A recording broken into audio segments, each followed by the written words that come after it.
సమయం వచ్చినప్పుడు సమాధానం చెప్పడానికి ప్రతి ఒక్కళ్ళు రెడీగా ఉన్నారు.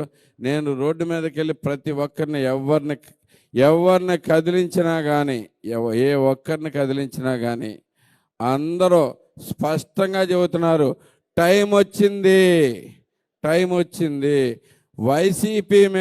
వైసీపీ ప్రభుత్వం మీద ఆంధ్రప్రదేశ్లో ఎంత నెగిటివ్ ఉందో జనాల్లో, నాని మీద 10 రెట్లు ఉంది గుడివాడలో. మీకు అందరూ ఒప్పుకుంటారా? మళ్ళీ ఇంకొకసారి అతన్ని తలుచుకునే అవకాశం కూడా ఇవ్వద్దని ప్రజలు ఎప్పుడో డిసైడ్ అయిపోయారు. ఓకే, ఇప్పుడు మనకు కావాల్సింది ఒకే లక్ష్యం.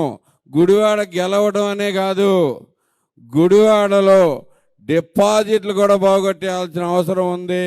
ప్రజలందరూ రెడీ అవ్వాలి.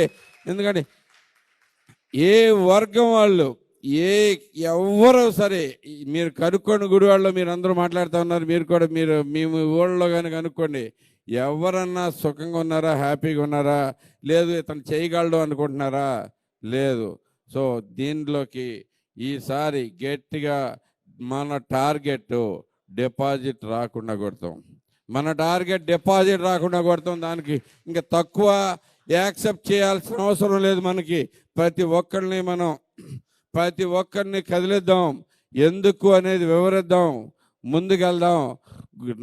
చంద్రబాబు నాయుడు గారికి జరిగిన అవమానానికి, మన భువనేశ్వరి గారికి జరిగిన అవమానానికి సరైన సమాధానం చెప్పే టైం ఇదే.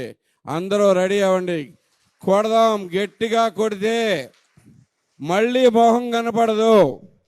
రెడీగా ఉండండి.